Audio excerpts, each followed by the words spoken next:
Sallallahu ala Muhammad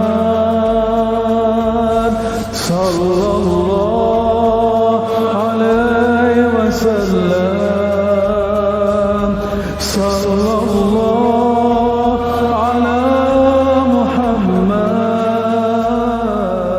Sallallahu alaihi. Assalamualaikum warahmatullahi wabarakatuh. Yang pertama, saya sebenarnya malu disebut kiai, Bu ya. Karena cuma dompleng. Kebetulan bapak saya disebut kiai, akhirnya saya walaupun begini disebut kiai. Tetapi ada beberapa hal yang ingin saya sampaikan kepada Bu ya, mungkin sebagai koreksi. Satu, kitab Ghiyasul Umam fil Tiyasiz Zulam bukan karangan Imam Al-Juwaini, tetapi karangan putranya Imamul Haramain. Dua, ada teks yang sangat saya hafal sekali. Faqad dzakara al-Imam Al-Hafidh Ibnu Asakir an Ibnil Munzir annahu qala la yashukku ahadun min ulama'ina anna Rasulullah sallallahu alaihi wasallam wulida fi amil fil wa bu'itha ala ra'sil arba'in. Imam Ibnu Asakir dari Al-Hafidh Imam Ibnul Munzir, beliau berkata, tidak ada satupun para ulama yang ragu-ragu bahwa baginda Rasul dilahirkan pada tahun gajah dan diutus sebagai nabi pada usia 40. Tetapi pada sore ini, mohon maaf, sepertinya ulama tidak ada yang ragu, tetapi Buya Ar-Razi Hasim agak ragu. Tetapi begini Buya, mohon maaf,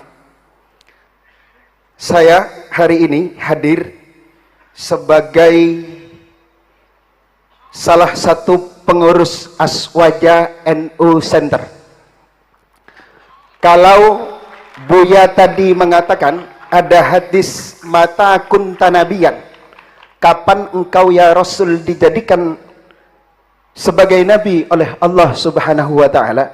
Beliau menjawab, kuntu nabiyan wa adam bainal ma'i wat turab.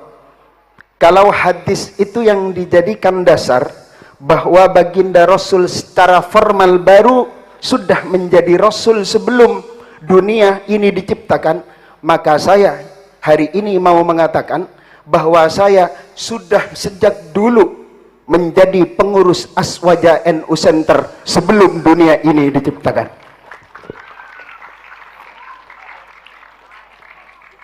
Kemudian yang keempat, mohon maaf, kajian kita pada sore hari ini sepertinya bukan tentang urgensi kitab kuning dalam berbangsa dan bernegara, tetapi lebih ke pembahasan urgensi thariqah dalam berbangsa dan bernegara. Jadi kalau ada pertanyaan yang mengarah kepada hal-hal yang tentang bagaimana kiprah kalau kita memahami kitab kuning dalam berbangsa dan bernegara, tolong jawaban tentang hal itu lebih dijabarkan lebih luas lagi oleh Buya Ar-Razi Hasim. Terima kasih. Baik. Nah, demikian Bu ya, langsung dijawab. Syukran atas tashihnya. Seharusnya antum salah satu pembicara pada sore ini ya. Syukran. Baik, mengenai yang pertama diriwayatkan oleh Imam Al-Hafiz Ibn Asakir, ana adri bihadhi riwayah, saya juga tahu riwayat ini ya. Beliau beriwayatkan dari Al-Hafiz Ibn Al-Munzir, tidak ada syak bahwa Nabi dilahirkan pada tahun fil, la syak. Wa bu'isa, la syak. Apa arti bu'isa? Ma makna bu'isa? Apa arti bu'isa? Apa artinya Kiai? Diutus sebagai mencintai seorang nabi secara formal. Itu kalam antum atau teksnya? Terserah Buya Ar-Razi. Ya, saya tanya karena antum mengungkapkan teks, saya tanya, ma makna bu'itsa? Hal fi farq baina bu'itsa bi'tsah dengan nubuwah, bi'tsatur risalah dengan nubuwah? Fi farq. Enggak usah pakai kalam itu dulu, pakai kalam Imam Darimi aja. Ada di Sunan Darimi. Abu Darda bertanya, wahai Rasulullah, kapan engkau sadar? Mata tadri. Kapan engkau sadar engkau seorang nabi? Enggak usah pakai kitab Ibnul Munzir, kejauhan itu mutaakhirin. Ini levelnya dia satu tabaqat dengan Imam Ahmad bin Hanbal. Wafatnya 255 Hijriah. Tetapi Imam Bukhari juga beberapa saat sama-sama berguru dengan beliau. Tapi umurnya lebih tua karena lahirnya 181 Hijriah. Ya, saya tahu antum ketua apa? NU apa tadi? Aswaja Center. Ya, alhamdulillah, syukran, jazakallah khair ya. Ini hadis diriwayatkan oleh Imam Darimi, lahirnya tahun 181 Hijriah. Ketika Ibnu Barak wafat. Maka dia umurnya dekat dengan Ahmad bin Hanbal, pendiri Hanbali. Di situ ada riwayat, kapan engkau sadar wahai Rasulullah, engkau seorang nabi?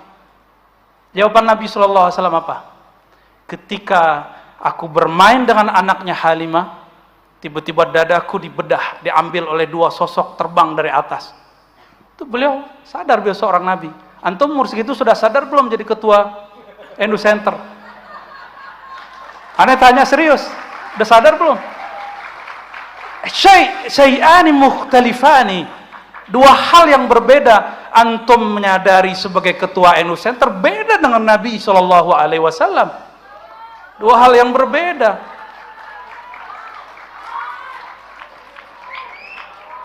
Ada, apakah kalam Ibnul Munzir yukhalifun Nabi SAW? Bisakah kalam Ibnul Munzir mengalahkan kalam Nabi? Mata tadri annaka nabiyyun. Kapan engkau tahu engkau seorang Nabi SAW? Gak bisa. Maka kalam itu bukan Ibnul Munzir yang salah. Anta mukhti fi fahmi ma'na al-bi'tsah. Kita berbicara bab nubuwah, la bi'tsah ya akhi. Ya, kita nggak ngomong tentang bi'tsah, muttafaq annahu bu'itsa fil arba'in. Ini aneh sengaja bil Arabian dijawab, biar yang lain nggak paham juga yang lain. Ya, bainana mahabbah baini wa bainak. Baik. Khalas. Apa lagi?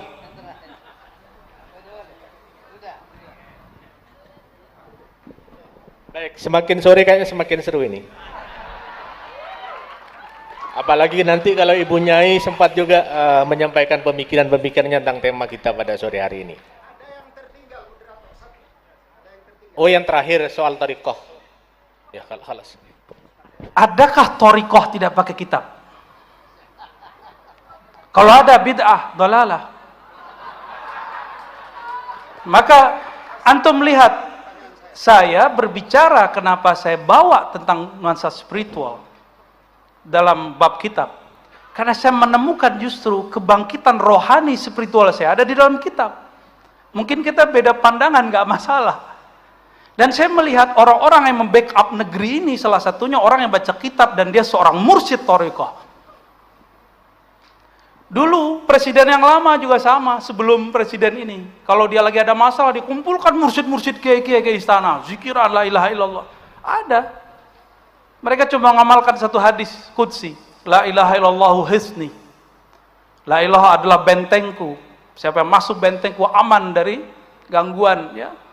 Siksaku, apalah segala macam. Itu dipakai, maka aman waktu memerintah. Sekarang dibongkar-bongkar lagi. Paham maksudnya ya? Adakah thariqah terlepas dari sosok seorang kiai? Adakah thariqah terlepas dari sosok kitab kuning, dari ilmu-ilmu yang ada di kitab kuning? Enggak ada. Saya yakin, hakul yakin, antum pasti belajar sejarah. Kerajaan Banten dulu dipimpin rajanya, sultannya seorang sufi dan mengajar kitab. Di Banten ada Sultan Hasanuddin Sanad-sanad kita beberapa kitab ke beliau sebenarnya. Sanad Thariqah. Mereka memimpin negara seorang sufi. Di Riau, di Kalimantan, di Aceh, semuanya, hampir semuanya. Ya. Bahkan Thariqah Sanusiyah, Thariqah Naqsyabandiyah, ya, bahkan di Maghrib itu apa aja ada Thariqah, Tijani, Siddiqiyah Ghumariyah, Jazuliyah, Masya Allah. Dan raja-rajanya ngaji kitab, dipandu oleh kitab. Ya. Kenapa saya nggak banyak berbicara bab politik bernegara? Ya itu lebih paham beliau lah, itu bagian ranah beliau. Takut lebih salah lagi saya kalau ngomong. Maka saya menghindar-hindari bab itu dari tadi. Ya, barangkali itu Kiai ya. Baik. Baik, saya kira cukup ya Kiai Musi. Nanti berlanjut di diskusinya di warung kopi saja nanti. Baik, ini memang menarik. Saya sering diskusi dengan beliau, Kiai Abuya. Saya punya forum kajian tafsir Al-Quran bersama beliau yang setiap bulan. Jadi memang diskusinya memang sangat luar biasa. Ada dirasa naqdiyah, ada dirasa tahliliyah juga. Baik, saya persilahkan yang ini yang silakan yang itu sudah kadung Kiai Abdul Hadi ini, tapi bukan Buya ini. Masih Kiai sih levelnya. Assalamualaikum warahmatullahi wabarakatuh. Kalau yang tadi itu Kiai beneran. Kalau ini santrinya, Pak Kiai.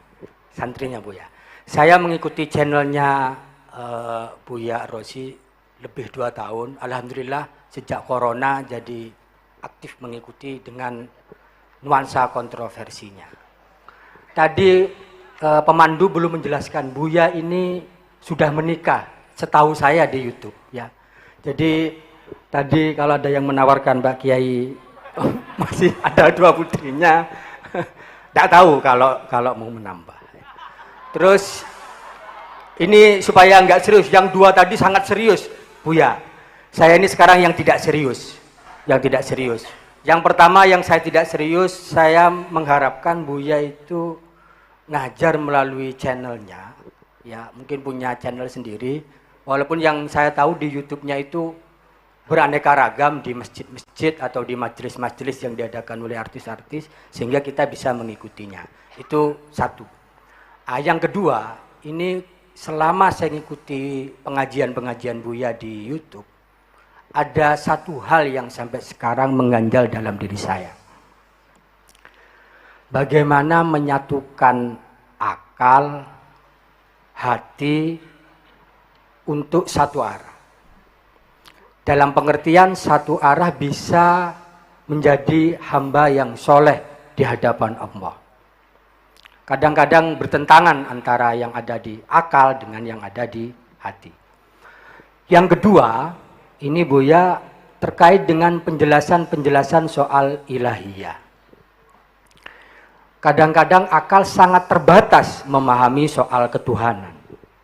Tapi hati tidak terbatas. Walaupun tadi Buya menjelaskan sudah membatasi, cukup tafakkaru fi khalqillah wala tafakkaru fi dzatillah. Nah, tapi dalam penjelasan Buya itu banyak menjelaskan tentang Allah yang bersemayam dalam diri atau jiwa. Tidak tahu apa itu di akal atau di hati. Saya yang nggak bisa, mungkin bisa dijelaskan oleh Buya.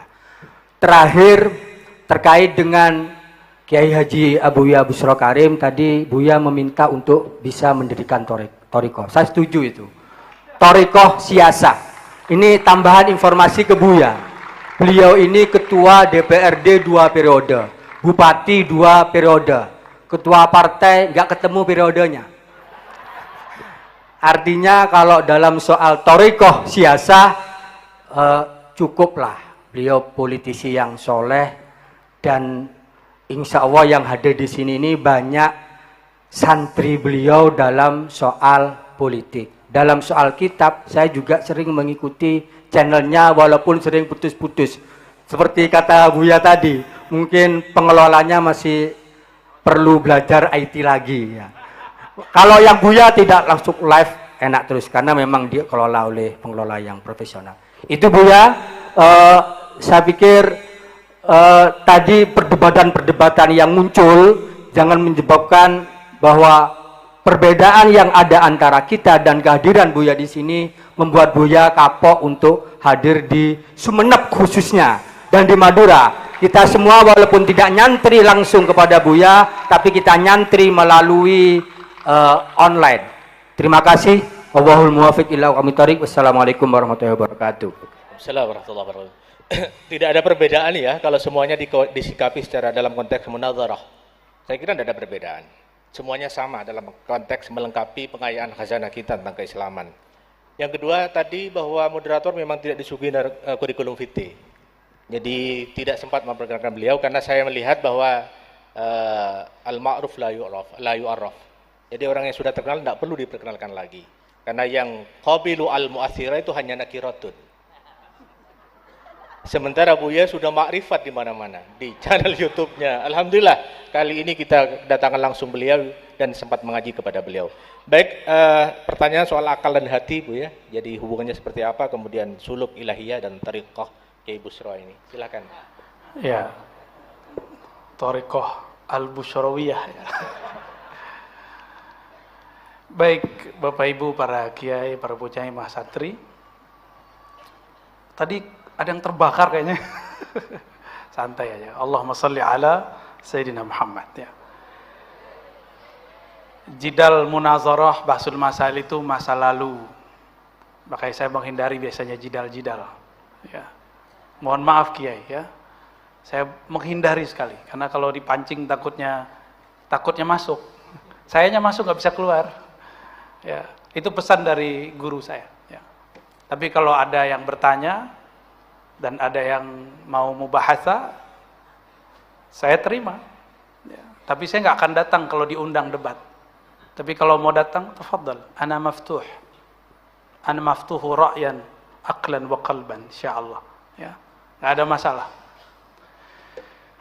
Kita memang perlu, mungkin ada kalam saya yang tidak pas didengar.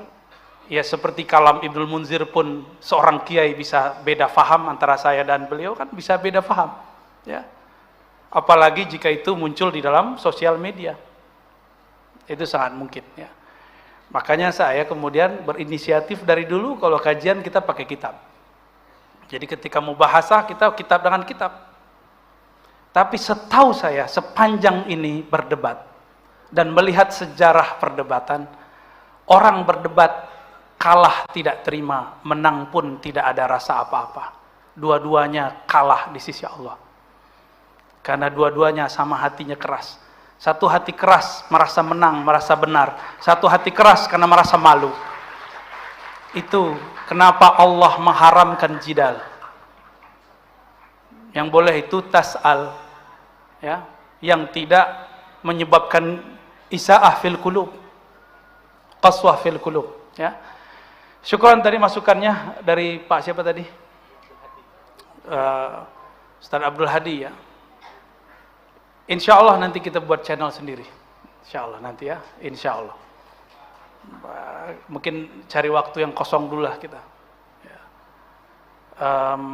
Bagaimana cara menyamakan, mepaskan antara kolbu dan akal? Sebenarnya akal kolbu itu tidak perlu dipisah-pisahkan seperti gambaran pikiran kita. Di Quran, coba perhatikan. Lahum qulubu ya'qiluna biha. Kan ada dua ayat tuh ya. Satu sindiran di surah Al-A'raf, satunya surah apa tuh? Al-Hajj ya. Al-Hajj 26 seingat saya. Mohon dikoreksi. Benar Al-Hajj ya? Ya. Itu justru pujian. Ternyata ada satu pesan di ayat itu. Jadikan kolbu sebagai server, sebagai khazanah, sumber berta'akul, berfikir. Selama ini kita berfikir itu sumbernya hissi, hawas, apa yang terbaca, apa yang terlihat. Tapi kalau orang berfikir, sumbernya lahum qulubu ya'qiluna biha. Mereka jadikan kolbu sebagai dasar asas marja untuk berta'akul, bertafakur, maka akan indah perdebatannya, akan indah diskusinya. Karena kolbu itu adalah baitul adab. Kolbu itu tempat adab, karena Allah selalu menatapnya. Ketika seseorang tidak dengan kolbu, la adabalah, hilang adabnya. Ya. Nah, adab kalau ngaji, masih ingat kita kalau ngaji kirim Fatihah kepada musonif, benar nggak? Itu supaya dari akal kita kembali yang liar ini dikembalikan ke rumahnya. Itulah rahasia baca Fatihah sebelum ngaji.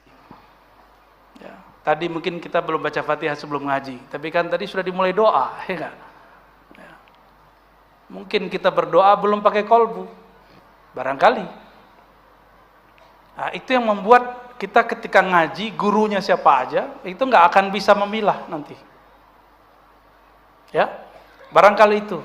Maka mulailah, masuklah pintu dari tangganya, masuklah rumah lewat pintunya. Masuk pintu pun ada assalamualaikumnya. Nah, untuk membuka kalbu, maharnya adalah Al-Fatihah. Insya Allah. Silakan diamalkan itu. Ya, saya kalau baca kitab biasanya baca Fatihah dulu. Mau ngaji di Syekh mana di YouTube, biasanya di awal atau di akhir saya baca Al-Fatihah. Biasanya begitu. Ya. Sehingga kita tidak menangkapnya dengan akal. Akal ini di sini mohon maaf. Yang belajar ilmu neurologi, di bagian depan kita ada namanya otak, kortek, apa istilahnya. Ya. Dia cuma 10% dari otak ini. Cuma 10%. Dia seperti reptil. Kalau lihat orang baru, dia pengen ngelawan. Pengen begini. Itu reptil. Makanya jika kita lahum qulubu yaqiluna biha, itu dengan mahabbah, dengan ukhuwah, dengan husnuzzan. Itu kalau lahum qulubu yaqiluna biha. Lain dengan mereka yang disebutkan dalam surah Al-A'raf. Ya. Mereka punya qalbu la yaqiluna biha. Tapi qalbunya dibiarkan tidur. Enggak digunakan, ya. Wallahu a'lam bishawab. Baik, silakan kasih aplaus untuk Buya Rosi. Tinggal satu ya, saya buka satu orang saja. Oh, dari perempuan, jadi dua orang, satu orang kemudian dari perempuan.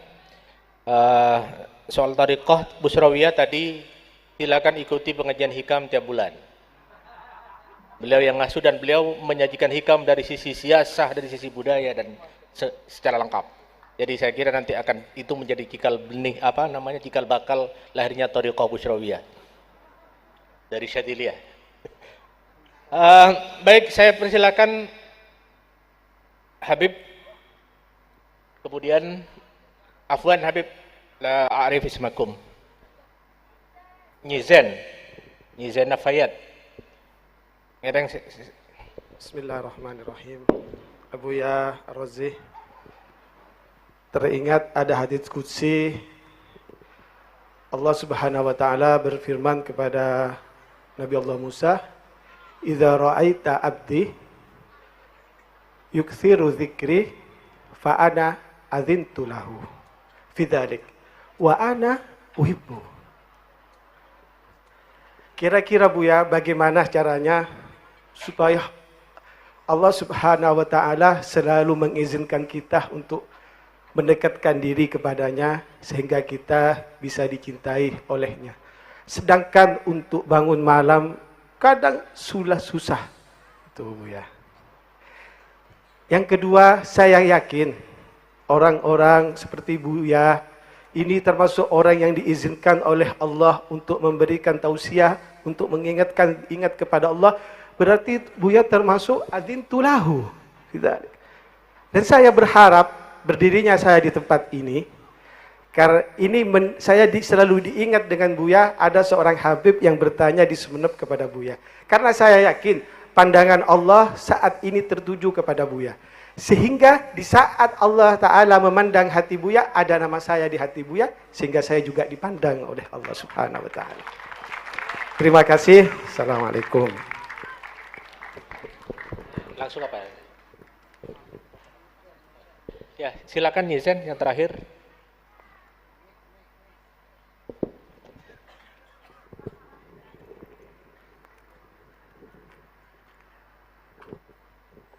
Assalamualaikum warahmatullahi wabarakatuh. Karena saya belum terkenal, saya kenalkan diri dulu. Saya Zainab Ali Hisham Ali Wafa.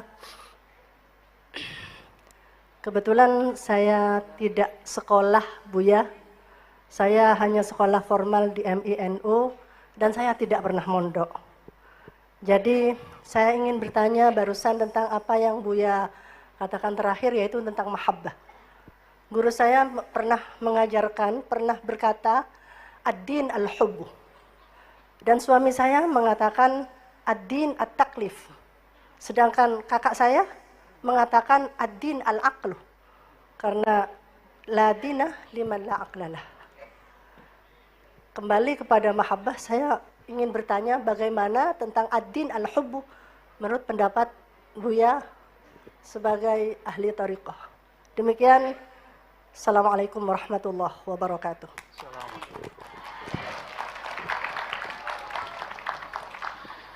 Syukran Habib, husnuzannya. Tapi saya tidak sebaik yang antum pikirkan, bayangkan. Fi qalbi syawaidu dhunub. Fi qalbi kadarat wal-zulumat wal-hujub. Hujubun fauqa hujubin. Kalbu saya terlalu kotor untuk dipandang oleh Allah. Tapi rahmat Allah lebih luas dari kalbu saya, kalbu kita semua. Maka seperti kata Imam Syazili dalam Hizb Al-Bar, Hizbul Kabir, ya Allah, kalau siksa, murka, kami memang pantas disiksa. Tapi rahmatmu aula, rahmatmu lebih utama untuk mendapati kami. Ini modal kita cuma itu. Modal kita cuma Bismillahirrahmanirrahim. Rahman Rahim nggak ada lagi. Ya. Dan Rasulullah disebutnya dalam Sahih Muslim, ya, disebutkan wa dzakara annahu raufun rahimun. Ya, itu perkataan sahabat Ibn Mut'im yang apa katanya, Rasulullah itu disebut oleh Allah di dalam Al-Quran rauf rahim. Dan kita sudah dengar sering setiap kali maulid, wa ma arsalnaka illa rahmatan lil alamin. Maka yang kita lakukan, yang saya lakukan setiap hari hanyalah bersolawat. Solawat, solawat, solawat, solawat.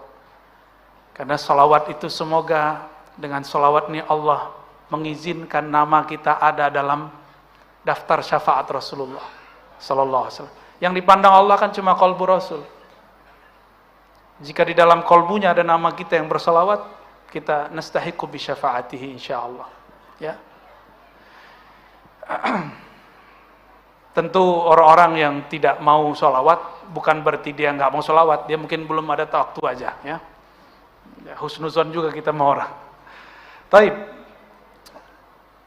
Insya Allah saya husnuzon kepada siapapun yang hadir bahwa ini adalah hamba-hamba Allah yang saleh, yang di kolbunya ada tasdik, dan semoga kita termasuk yang disebut ikhwan, yang disebut karena hadis Imam Nasai. Ikhwani, ya, ada di kitab juga ya, semuanya ada di kitab. Taib, Bu Nyai, siapa tadi? Zainab. Saya juga tidak pernah nyantri sebelum kuliah, tapi dulu waktu masih MTSN dan MAN, saya nyantri kalong. Pulang jam 2 itu udah biasa. Nyantri kalong ke mana-mana, karena ada kemunduran pesantren di kampung kami, di zaman saya masih muda remaja. Sekarang masih muda juga sih. Dulu ada ratusan ma'had di tempat kami mati suri. Maka saya iri dengan orang-orang Madura. Setiap pojok, setiap gang ada pesantren. Ya, bahkan dalam satu gang ada lebih dari satu pesantren. Kok bisa ya? Pulaunya nggak sebesar Sumatera, tapi pesantrennya sangat ramai luar biasa. Barakallahu fikum. Ya. Itu sebabnya ketika Allah izinkan saya membaca kitab-kitab kuning, kitab-kitab tidak berharokat, saya nggak mau lepasin waktu kuliah. Itu alasannya. Jadi saya baru mampu baca kitab itu kelas 1 man. Baru mampu baca kitab. Didoakan seorang mursyid namanya Syekh Hasan Basri, yang saya dulu ngaji kitab hikam dengan beliau. Tapi waktu beliau ngajar kitab, saya belum bisa baca. Cuma tahu halamannya. Kalau halaman kan kita juga tahu kan, ya, angka-angka. Didoakan beliau meninggal. Gak lama setelah itu, saya kayak mengerti aja baca kitab, heran juga. Dalam waktu cuma pendek 3 bulan. Ya. Barokah al-madad minasadah, ya. Jadi nggak bisa Ustaz torikoh laduni pisah dari kitab, nggak bisa. Semuanya dari kitab, ya. Kita berbicara dengan apa yang kita rasakan. Ini yang saya rasakan, ya.